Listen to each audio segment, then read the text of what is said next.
Mesdames, Messieurs, chers téléspectateurs d'Africa 24, bienvenue. Merci de nous rejoindre dans cette émission. Une émission qui reçoit aujourd'hui un leader politique qui nous vient de la République démocratique du Congo. Il a dirigé l'Assemblée nationale de ce pays. Il est aujourd'hui le président de l'UNC, le parti dit Union pour la nation congolaise. Monsieur Vital Kamerhe est notre invité, cher invité. Merci d'avoir accepté notre invitation. Merci à vous aussi. Alors, comment va le Congo aujourd'hui ? Le Congo va très mal. Il y a la guerre à l'est de la République démocratique du Congo. Il y a la pauvreté criante sur l'ensemble du territoire congolais.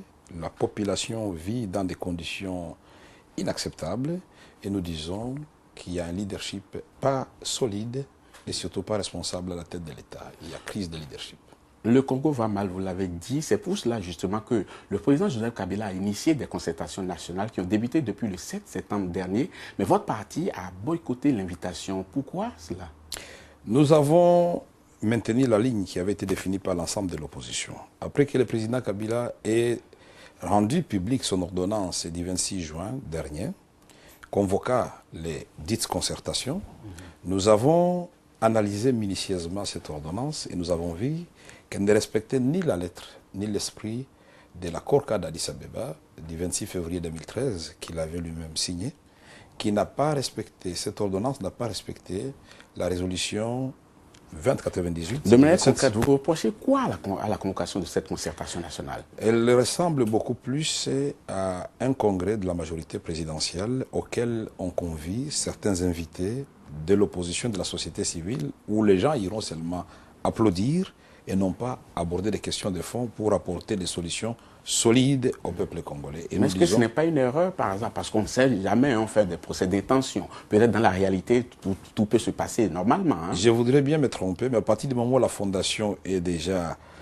fragile, la maison qu'on va construire va s'écrouler. Je vous dis, la fondation et les fondamentaux ici, c'est l'accord-cadre d'Addis Abeba. On peut s'y retrouver et apporter quelques améliorations, non? Non, ce que nous avons dit, nous restons fermes et il est temps que dans notre pays, il y ait des hommes d'État, quand ils disent quelque chose, tant que rien n'a changé, ils doivent maintenir leur position. L'ensemble de l'opposition, en prenant la position qui est la nôtre, ce n'était pas pour amuser la galerie, c'était pour aider la nation à aller de l'avant. Nous devons nous oublier. Il est temps que le Congo ait des De Gaulle, des gens qui peuvent dire trop c'est trop.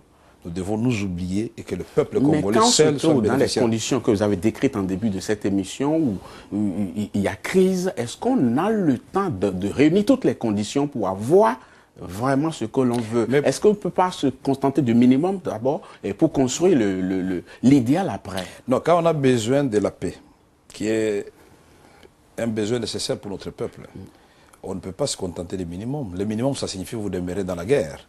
Quand on a une crise de légitimité au sommet de l'État, on ne peut pas se contenter du minimum, c'est-à-dire vous restez dans l'illégitimité.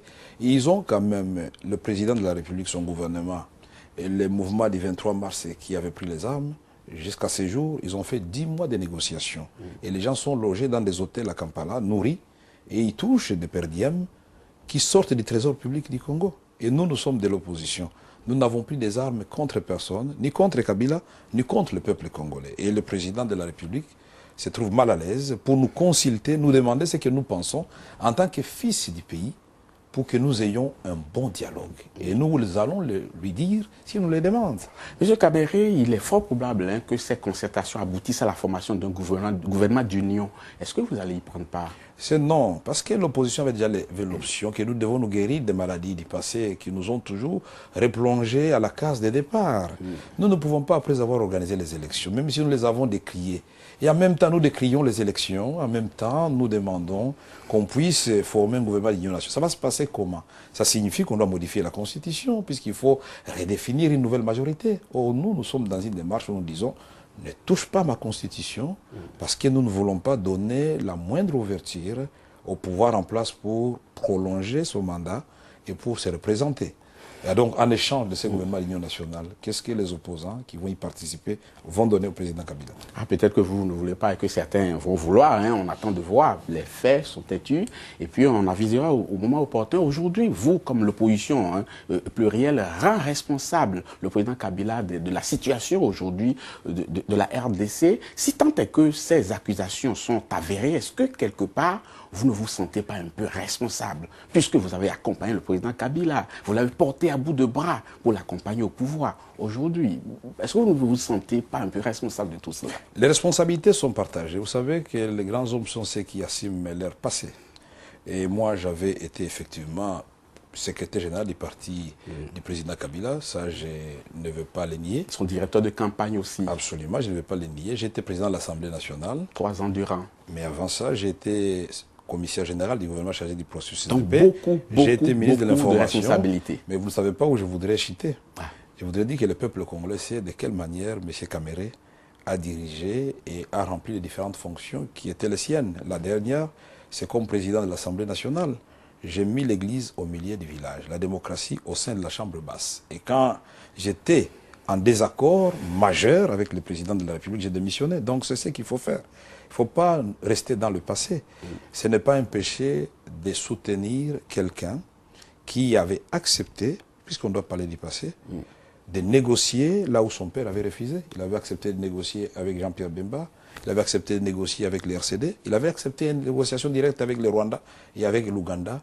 Le Congo, qui était divisé en 3 administrations, était devenu un Congo uni, et il a fait une transition de 3 ans qui nous a conduits aux élections.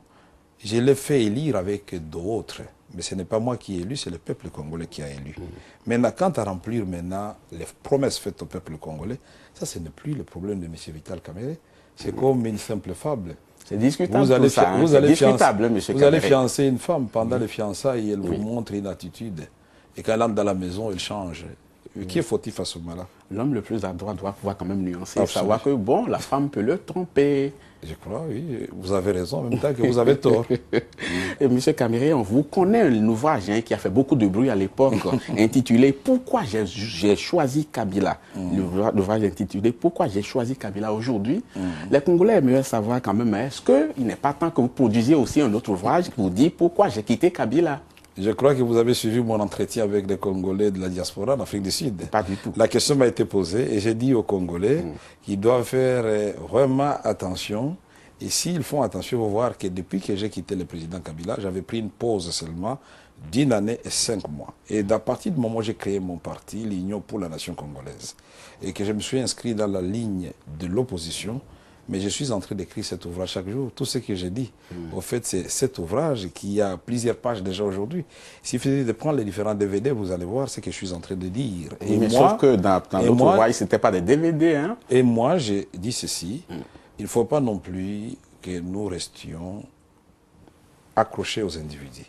Moi, ce qui importe pour moi, qu'est-ce que M. Kamere, son parti, ses alliés et d'autres Congolais peuvent apporter au Congo.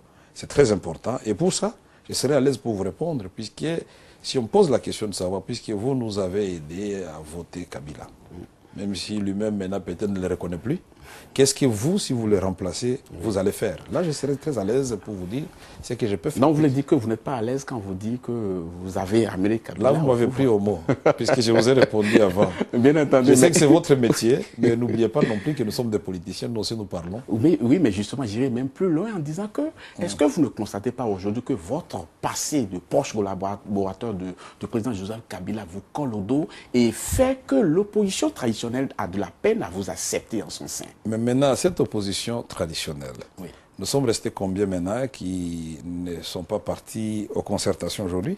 Vous savez que les balles de chauve, c'est le temps qui tranche. Vous pouvez vous tondre la tête, mais si vous restez très longtemps dans les balles de chauve, les cheveux finissent par pousser. Aujourd'hui, vous savez, quand j'ai démissionné, tout le monde disait, non, après 3 mois, non, ils ne peuvent pas se séparer ces deux-là. C'est impossible. Ils vont, non, c'est demain. Il sera nommé Premier ministre. Mais nous sommes à la 5e année. Et donc, je vous dis qu'aujourd'hui, l'Union pour la nation congolaise n'a pas de haine contre personne. Nous restons dans les principes. Et quand nous décidons, depuis que je suis dans l'opposition, quelque chose avec les amis, je n'ai jamais transigé ni trahi. Je reste dans la ligne définie. Oui, mais vous n'avez pas de peine, vous n'avez pas gardé dans à quiconque, mais est-ce que ce n'est pas cela qui amène certaines personnes à dire que vous seriez prêt à retravailler avec le président Kabila aujourd'hui? C'est vrai? C'est de l'intox ou bien c'est de l'information? C'est de l'intox. Dire que moi je suis en train de chercher à travailler avec le président Kabila aujourd'hui, ça c'est de l'intox.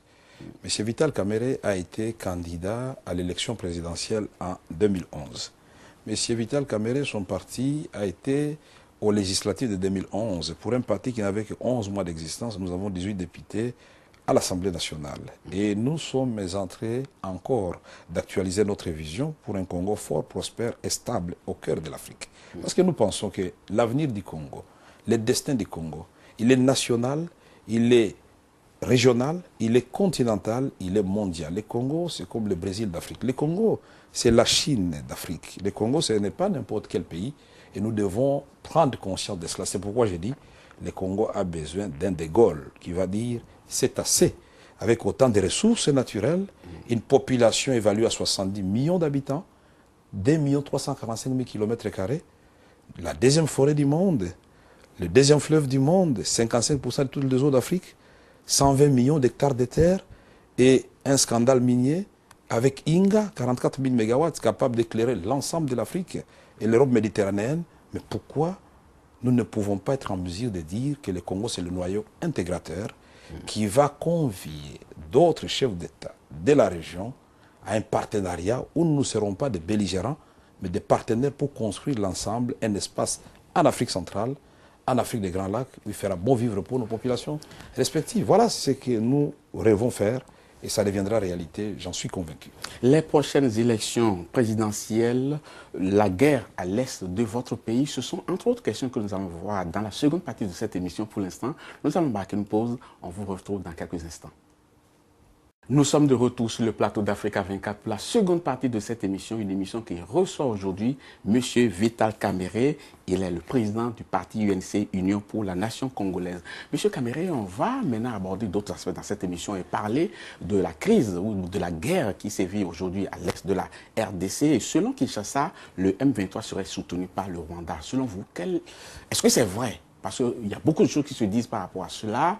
Certains disent non, ce n'est pas vrai. Le Rwanda même se défend. Quelle est votre position là-dessus? Ma position est simple. Nous ne pouvons pas remettre en cause la position des Nations Unies qui a été confirmée par la MONUSCO. Les rapports des experts des Nations Unies avaient mentionné clairement que les mouvements du 23 mars recevaient le soutien du Rwanda. Et ce n'est pas la première fois, puisque avant cela, nous avons connu les RCD, on a connu les CNDP.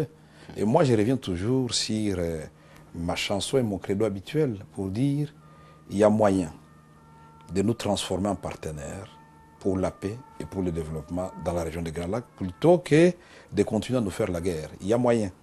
Comme De Gaulle et Adenauer. Oui, M. Kamerhe, on reviendra tout à l'heure sur votre approche de sortie de crise, mais dites-nous quelles pourraient être les motivations du Rwanda par rapport à ce conflit-là pour pouvoir soutenir le M23 justement. D'abord, partons des causes. Pourquoi la guerre a repris?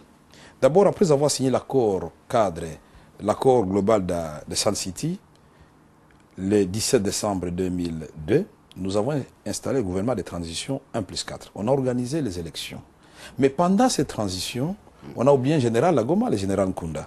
Et on a dit que c'était marginal, on va résoudre ça le moment venu. Mais ce général, après l'organisation des élections, s'est révélé très dangereux et on a créé le CNDP. Le CNDP, à son tour, quand on a anéanti Nkunda, a créé le M23. Mais le M23 est venu parce que le président Kabila et son gouvernement avaient signé un accord du 23 mars 2009, d'où l'appellation M23. Et c'est que moi, je ne comprends pas personnellement, je ne suis pas à l'aise.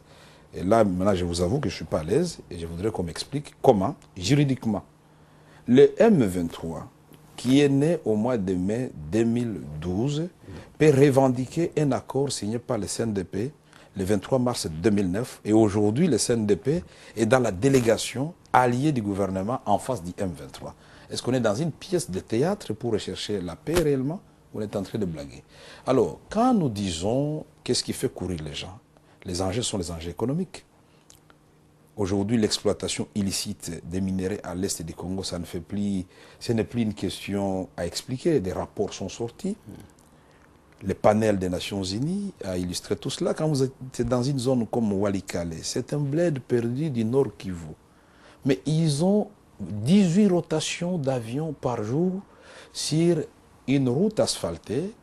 Quand un avion arrive, il y a un messier d'un côté et de l'autre côté pour demander au camion de s'arrêter. Et les Antonov atterrissent sur la route asphaltée.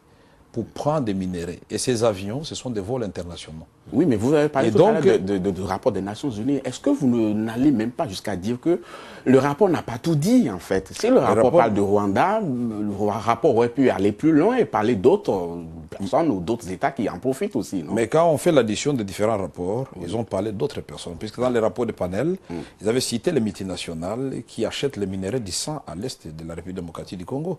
Et c'est comme ça que le président Obama avait initié la loi Dodd-Frank aux États-Unis d'Amérique. Malheureusement, il n'y a pas toujours de mesures concrètes d'application. Mais nous aurions voulu que les autres pays qui ont des multinationales, qui achètent des minéraux, comme le Canada, comme la Belgique, comme la Grande-Bretagne, comme d'autres pays qui sont mondialement connus, puissent adopter la même législation pour dire quiconque entreprise de notre pays achèterait des minéraux provenant de l'Est de la République démocratique du Congo va être considéré comme complice de ceux qui font des crimes de guerre et des crimes contre l'humanité. Donc voilà, c'est très important. Ça, vous avez défriché le terrain, c'est un état des lieux. Alors le 5 octobre 2012, votre parti a présenté son plan de sortie de crise, de cette crise qui secoue à l'est de la RDC. Alors, quelles sont les grandes lignes du plan Caméré pour le retour de la paix à l'est du Congo? Je suis très heureux que vous ayez lu cela, c'est très intéressant. Ce que le Congo veut, c'est qu'on impose la paix. Et il n'y a que deux voies pour le faire.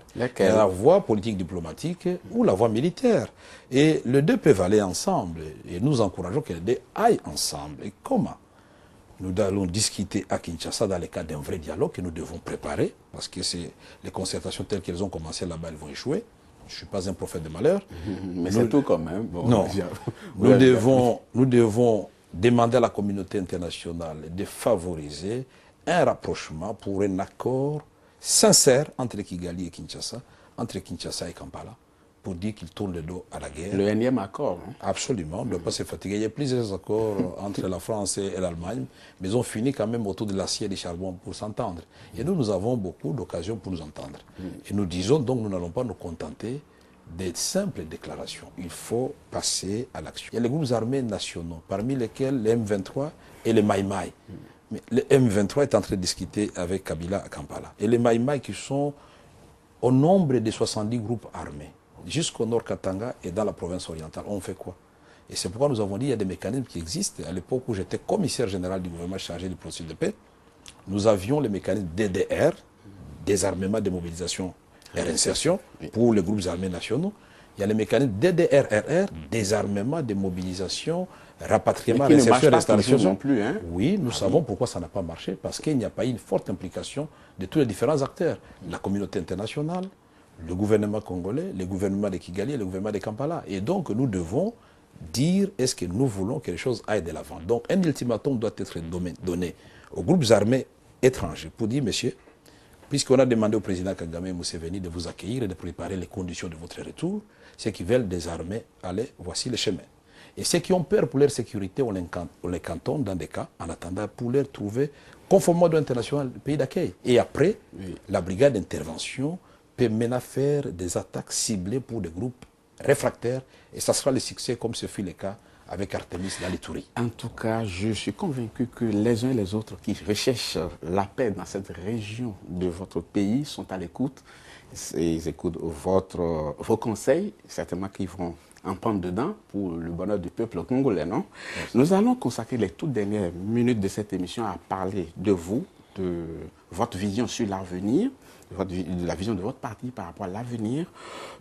En 2016, il y aura une consultation générale, il y aura l'élection présidentielle. Certainement, vous en rêvez. Certainement, vous serez candidat.